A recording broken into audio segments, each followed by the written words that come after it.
Welcome to this episode of Nature Positivity, the podcast where we chat about all the fun things that happen in the natural world over a cup of tea. I'm Holly. And I'm Karis, and for this fish-tastic episode, we're joined by Stacey Tonkin, aka Sea Life Stacey, an aquarist and presenter.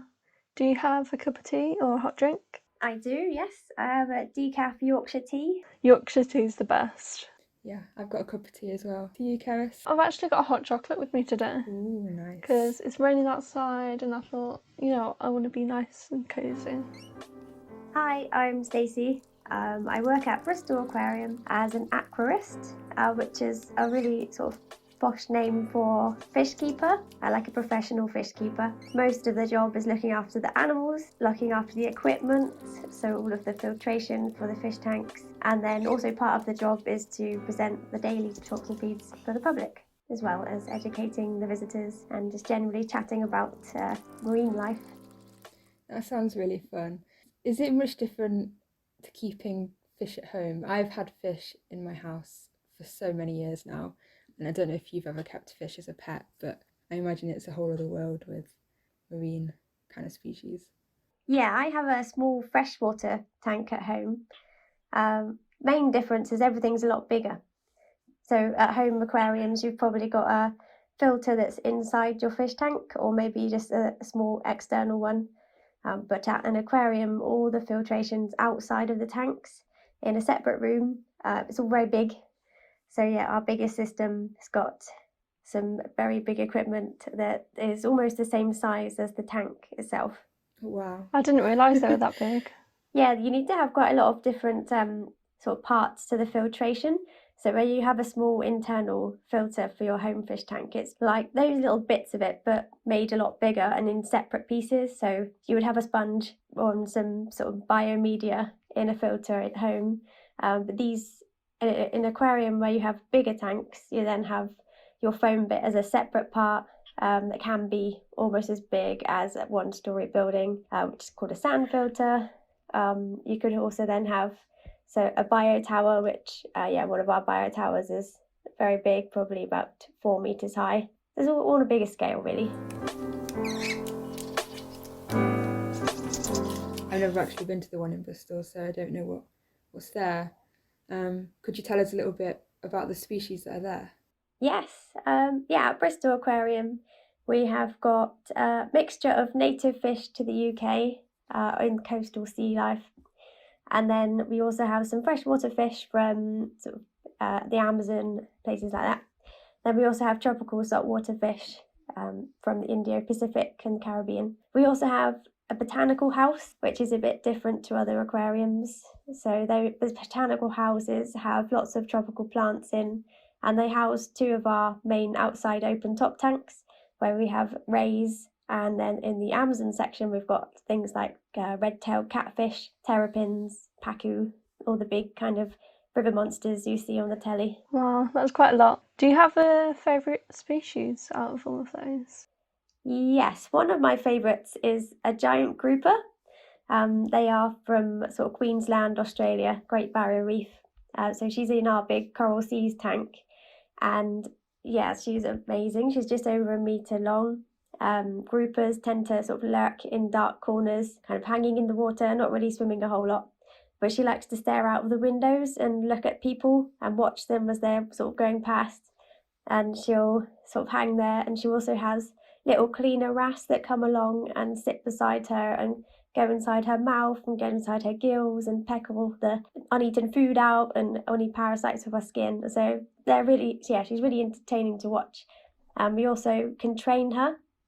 So one of my favourite things about working with fish generally is some of them you can train, and we do it to help look after them. So with a big grouper like that, you want to make sure it's eating enough. And they're also very smart, so you want to be able to keep their brains mentally stimulated. So we've trained her to come to a target that we pop in the surface of the water at the top, and then she swims up to the target, and you can give her food off of it, essentially a litter picker, sort of pass down a big piece of fish and put it in her mouth. And she takes a big gulp and eats it. And at the aquarium, you can see it happen. We do it every day at 11:30 during a talk. So the Coral Seas talk and feed. that's one of the ones I present. Get to see Sheila coming up to the top. Amazing. Two very interesting things I took from that. One, it's quite funny how there's a fish that loves to watch people, but the people who come to the aquarium are basically there to look at the fish. And then fish are such clever species as well. People think about the obvious ones like elephants or primates. But yeah, fish, they're so brainy as well. They are, yeah. And she's not she's pretty smart, but for example, the octopus is even more intelligent than groupers. We do have an octopus. At the moment, it's quite shy, so we haven't been able to interact with it a lot. But the two previous ones I've worked with have been really, really clever, and we've been able to give them puzzles and sort of things to open and create a really nice sort of bond with them as well. They're trusting. That's so cool that you can do like puzzles and things with them.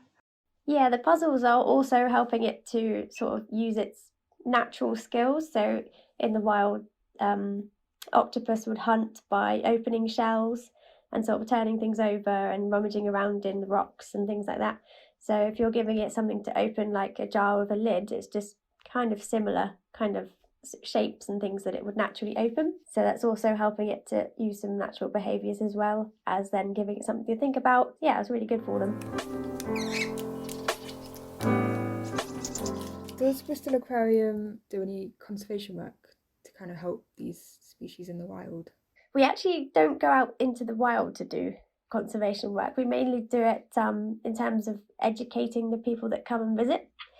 So with our talks and feeds, we always mention about some conservation element. For example, if we're doing the coral seas, we can mention about coral bleaching and how people at home can perhaps help by sort of reducing their one-use plastic and not using too much lights, turning them off when you're not in the room, those kinds of things. So at the end of each talk, we always do a little message about how you can help the environment that those fish are from. We also do some breeding, which is pretty cool. We're quite successful at breeding seahorses, so we can breed them in our aquarium pretty good. In the wild, the sort of natural mortality rate of seahorses is quite high. So if you have, I don't know, they do give birth to a lot of babies. They give birth to maybe 200 at a time. But out of that 200, maybe sort of 10 will be actually surviving until adulthood to then reproduce again. Wow. So if we're able to learn how to breed certain species in captivity, that can also then help increase their survival by knowing exactly how we can then help the babies survive, and then perhaps take that into the wild in the future sometime. I don't know if Bristol Aquarium will do that, but that knowledge can then be passed on. I feel like that's just as important as like going out there and doing it. Like informing people and informing like the research in an area is just as important. Yeah, so even though we don't actively do anything sort of outside, we try and learn as much as we can to help in the future. You've spoken a little bit about what you do at the aquarium, but could you maybe like break down what your day is like? Yes, it does differ, but there are some things that are sort of the standard day. So in the morning we'll come in, we come in before the public for sort of an hour or so to check all of the equipment. So making sure everything's running, bringing it a clean. Some of our tanks we clean twice a day, so before everybody comes in, we'll just do a bit of spot cleaning, make sure it's all ready for people to see. Give them a little bit of a check through the windows, check they've all had a nice night's sleep and are ready to come out and about and say hello to everyone. Then after that, when we're happy that everything is all fine for the public to come in, we will start preparing the food for the day. So we have a menu that we go from to make sure that we're doing the nice sort of variety of diets that everything needs, giving them the different things to eat. Otherwise it'll be a bit sort of samey, but also getting the right nutrition. So for a menu, do all the food prep in the morning. We culture Artemia, which is little tiny brine shrimp like plankton. So make sure that's all sort of water changed and ready and hatched to go for the day. Also, they will then make sure everything is set up for the talks. So we're sort of sharing out who's doing what in the daytime with the check sheet. So we've assigned a person to do each thing so we know that nothing's missed. And then we sort of start doing the usual tasks. So there's kinds of things that you can do every week, and there's kind of things you can do every day as well, and there's things that you can do every month. So we go by checklists and sort of assign it for the daytime. So cleaning, for example, cleaning the insides of the tanks is a daily thing to make sure that all that's nice and clean, but also changing the water. So half the battle of keeping fish is keeping their water really nice, as it's really important that they've got good water quality. So making sure the temperatures are the right temperature for them, the right salinity, the right levels of no ammonia, no nitrite, bit of nitrate, the right pH, all of those things. So there's a lot of water chemistry involved, and you can do that by changing the water out. So changing the fish tanks by getting loads of water out of it, putting fresh in. We get seawater delivered to the aquarium once a week, and it all gets stored underneath the building and cleaned and then ready to be topped up to all the tanks, which is pretty interesting. So yeah, lots of different things you do in the daytime, and then that's if everything goes to plan as well. Something might crop up, then have to adapt to. Yeah, mainly lots of feeding, training the animals, sharing what we're doing with the public, because we work quite closely with the display area. So quite a lot of our tanks are open top, so you can see everything that we do. And then when we access behind the smaller tanks, the doors are right next to each small tank. So we always pop out the front and say, oh, I'm just going to feed this tank if you wanted to watch, and just go around the back, that kind of thing. So I like to get people involved in what I'm doing as well. Wow, that is a lot. So it's a lot of chemistry and physics that goes behind it, as well as the obvious biology aspect to You also it. then have to be a plumber as well. Yeah. Because it's all connected through pipework, and if something decides to start leaking, then you have to know how to replace the pipework, keep it clean, perhaps put in new pipework, different kinds of skills that people might not imagine us to do. We don't just look after the fish, we're also sort of maintenance as well. What's one of your favourite things about what you do? I know that's a big question. Yeah, one of my favourite things about what I do is the fact that we get to share it all with the public as well. So some aquariums, an aquarist will be behind scenes quite a lot, and they'll just they will look after the fish and the equipment, but you don't really sort of interact with the public. Whereas at Bristol Aquarium, we do the public talks, which can differ between aquariums. So I really like the mixture of that element of the aquarist job at Bristol Aquarium, because I really like talking to people and helping them have a great day out and learn about what they're seeing. Bit of a random question, but what's the weirdest food that you give to a fish? Or is it not that weird? I guess they're not weird, but something that people might not realise is that a commonly used food is mussels and prawns. So a lot of seafood that we might eat, a lot of other fish eat as well. So chopped up prawns and mussels and things like that are really tasty for a lot of fish. Small fish are given to fish that we also may eat. So things like sea bass and sea bream and those kinds of fish we have on display at the aquarium, and they also eat fish. So little fish called sprats we give them. They're not particularly unusual foods, but it's sort of unusual to learn that they eat that. I was just going to say, I suppose it makes sense because that's what they would be eating in the wild. They live in the ocean and they have other marine creatures to eat.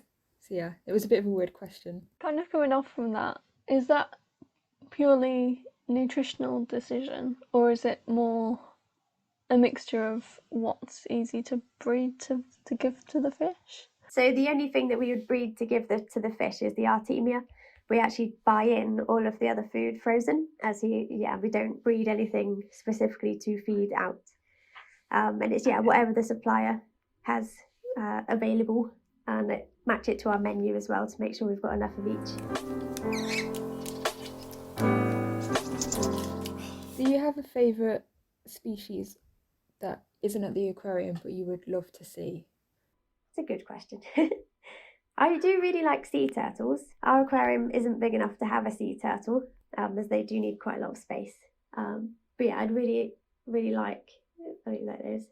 I have been able to swim with them before, and I'd love to do it again because it was a really long time ago now. It was like, 8 years ago. So I want to do that again at some point and see them in the wild. Something that I would love to see as well, or at least just to swim in the ocean and see marine life in its natural habitat. Something I've never done. Would love to do it. Me too. Especially after our first episode with Georgina, hearing all about scuba diving. That was great. Yeah, something about Bristol Aquarium as well, like our aquarist team, you don't have to learn how to dive. So some aquariums with bigger tanks, you have a dive team, but yeah, Bristol doesn't.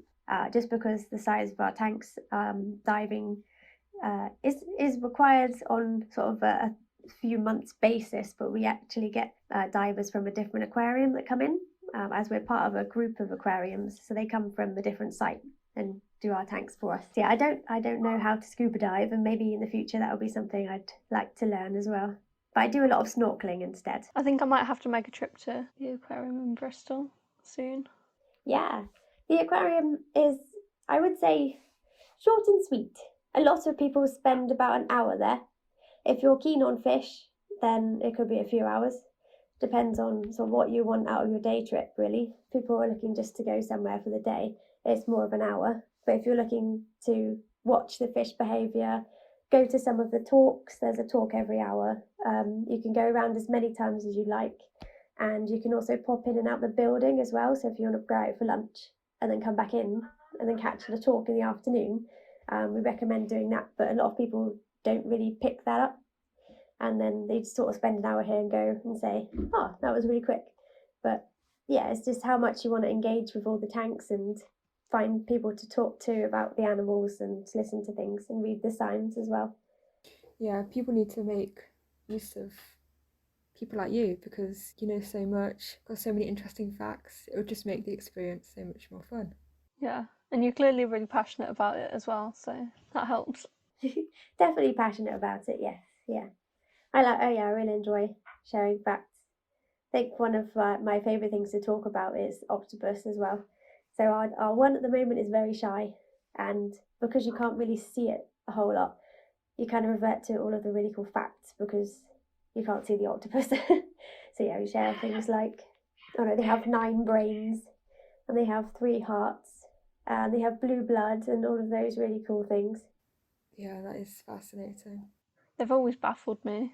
Whereas something like Sheila you can normally see, so you can share some cool facts about her, but she kind of speaks for herself because she's so impressive when you see her. You're like, okay, that's a grouper. Keris volunteered at the Festival of Nature, and I also delivered an event there with the Bristol Nature History Consortium, and that's where we first met you. And you also had a stall there. Do you want to tell our listeners a little bit about the festival and your Sea Life Explore stall that you had? Oh yes, so it was lovely to meet you both there as well. I really like public engagement and getting people, specifically families and children, involved in seeing what's out on the beach. As I think that's a really accessible way, apart from aquariums, which are accessible, but also they can be expensive to visit.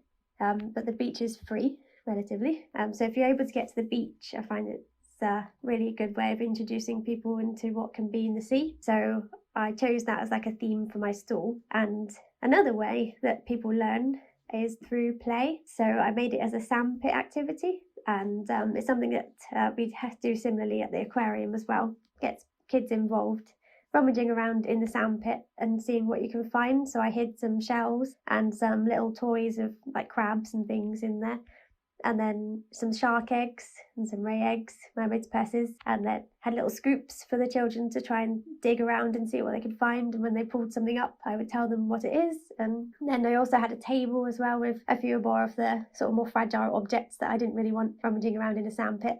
So like cuttlefish bones and a few more eggs and some different shells and things. And then some photos of rock pool creatures as well, like crabs and anemones and starfish. It's really amazing how much you can see by the sea when you really get up close, because I feel like a lot of people just go to the beach and just see sand and sea, but when you get up close to like rock pools and things, it's really cool how much like is just out there. Yes, definitely. Yeah, anything that gets washed up on the tide line in amongst all the dried seaweed, that's quite fun to look at.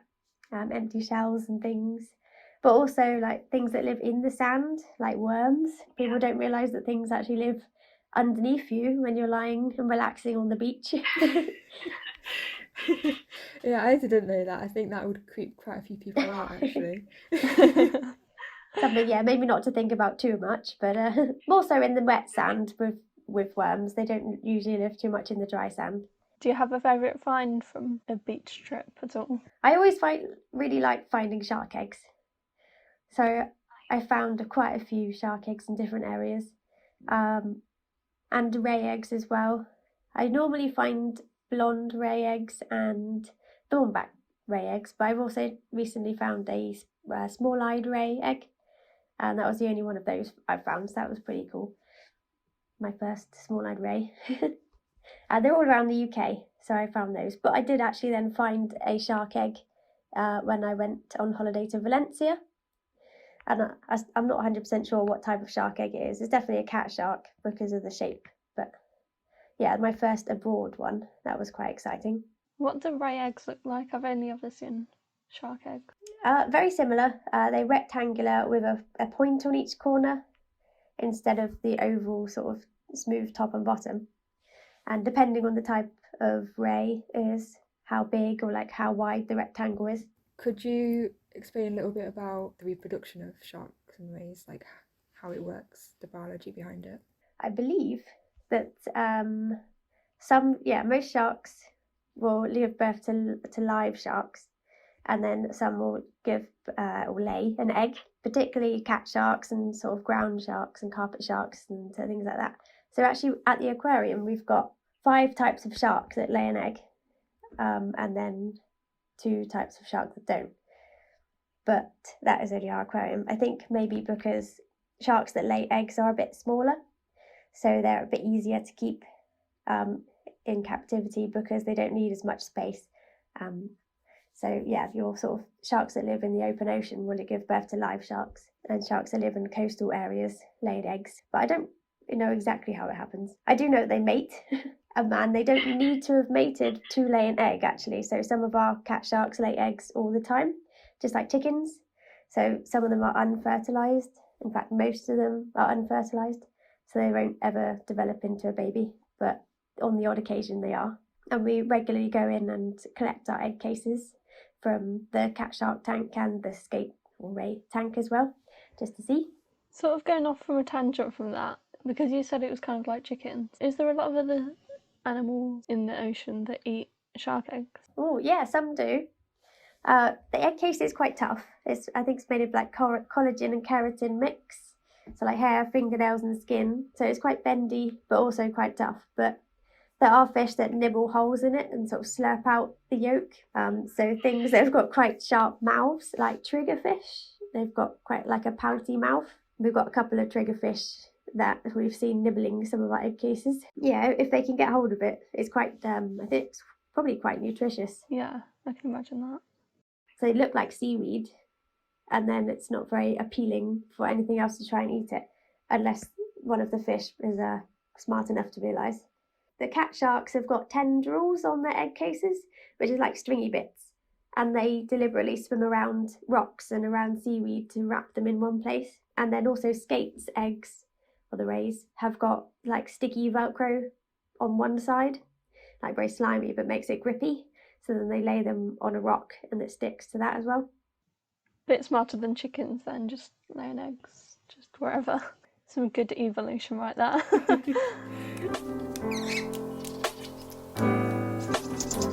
So you've also done some work with CBeebies.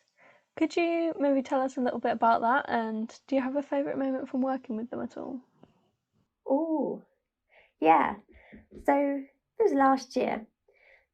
We were approached by CBeebies to see if they could film at the aquarium, for Fern and Rory's teeny tiny creatures. And the aquarium put forward my name because they knew I really liked talking about wildlife, but sort of for children, as CBeebies is a children's TV channel. So yeah, I was able to get involved with that. It was a long day. We all came in at 7 to make sure that we could do some filming before the public came in. And then I think we were done at sort of just after lunch, 1 o'clock time. And then the actual clips ended up being 5 minutes each. So you're recording all day, basically. But it was so much fun to meet all of the team, and I was given sort of a bit of a script, but also a plan of what they were going to ask me. So I practiced saying all of those pieces and throwing in some facts. And I was talking about crabs in one episode and then frogs in the other. And I was sort of presenting with Fern, really. So I was the animal expert, and so she was asking me questions about our hermit crab, Herman, and our edible crab, Malcolm. Then Frida, the frog, which is a white tree frog. And also, what else were we talking about? The phantasmal dart frogs. So yeah, it was really fun. I enjoyed it. If anyone wants to do any more filming with me. Yeah, I was going to ask actually if it's something you would want to do again. I would love to do that again. Yes, yeah, I really enjoy it. I just enjoy sort of talking to people and helping them sort of engage with wildlife or in all sorts of different formats. So whether it's on the telly or in person, I've done a bit of radio or lots of different methods. And then through my Instagram, I also try and do digital stuff as well, trying to reach all audiences. Something that I enjoy as well, clearly.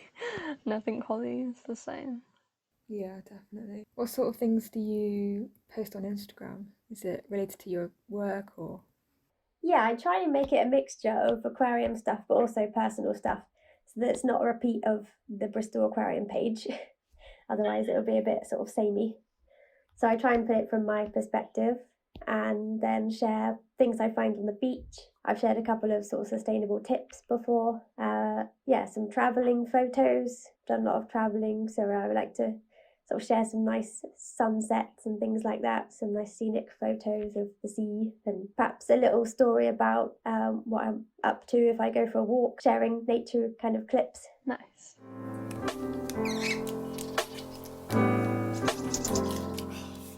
What first drew you into marine biology and the sea world?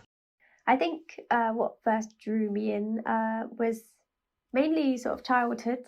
I remember a lot of trips to the beach and a lot of trips rock pooling. I really enjoy sort of rummaging around in the rocks, seeing what I can find. Ever since I was young, I've written in my school books I want to be a marine biologist since like year 7, I think. I've written it in some of my books before. So I knew I wanted to take a degree in marine biology. So yeah, I did that in Swansea University. And then ever since then, I've kind of volunteered in different places. I've volunteered at the Padstow Sea Life Safaris, wildlife spotting boat, the Padstow Lobster Hatchery as well. And yeah, I kind of started my Bristol Aquarium journey as front of house assistant, so working on the shop, the tickets, and doing the school tours and the birthday parties, and then discovered about sort of aquarist roles and volunteered with those. So that's kind of how I found out about this kind of job. I guess a thing that I get asked quite a lot, how do I get my job? Like, how do I be an aquarist or things like that? So from my advice would be if you know for sure that you want to do an aquarist role or sort of zookeeping, then you can go and do animal care qualifications and things like DIMSA, which is a course specifically for zoos and aquariums. They're quite good to go straight into. But I personally didn't know that I wanted to do this. So I did marine biology as a degree first, and then sort of explored the different options. But also, I was still able to get to it. If that was something you weren't sure about, you can do sort of marine biology and then volunteering. So I did a year at least worth of volunteering with the aquarist department before I was able to get my job. I also applied 3 times before I got my role.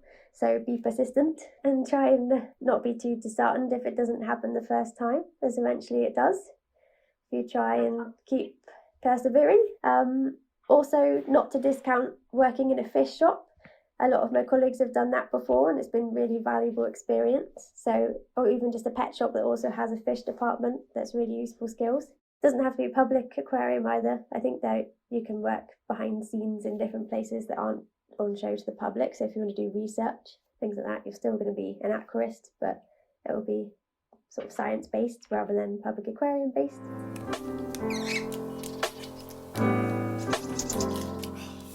What's the difference? I don't know if there is a difference between a marine biologist and an aquarist. Yeah, marine biologist is very broad. It could be anything really. You could work on any type of marine animal. You're not necessarily looking after them either. That's more like research, I would imagine. When I did my degree, we didn't do anything to do with learning how to look after the animals.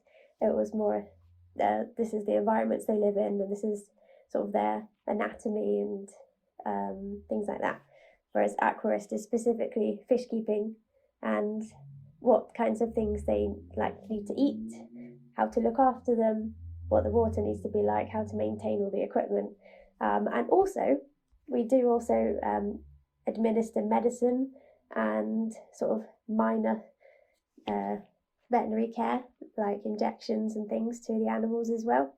So it's also to do with veterinary as well.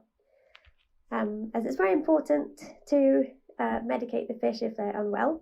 We have got a vet that we can call up, but then for any sort of reason that they are not entirely accessible, then it's good to know a little bit of basic veterinary skills that you can just say, right, so I know this fish is poorly, I know what it needs, I'll give it some medicine. So yeah, we do a lot of different things. A lot of everything. So it's good to know that it's not just all feeding fish, even though that is one of the best parts. It's definitely very enjoyable just to feed the fish. Just be aware that there's a lot of different elements that go into the role. Sounds fun. It is fun.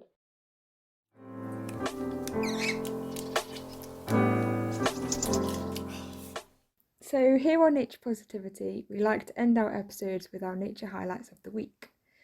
Stacey, do you have a nature highlight of the week? Yes.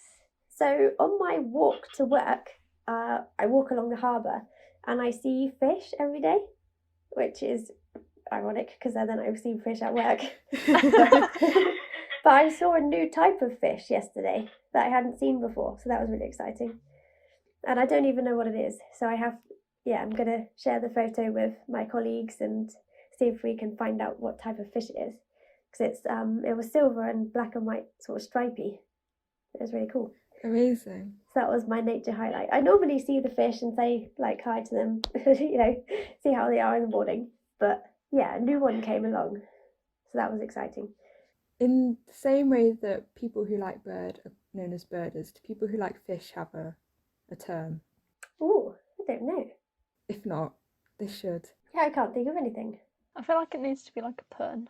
But if anyone listening has a good name, then let us know. Yeah, leave a comment or send us a message. That'd be great. Do you have a highlight, Keris? Yes.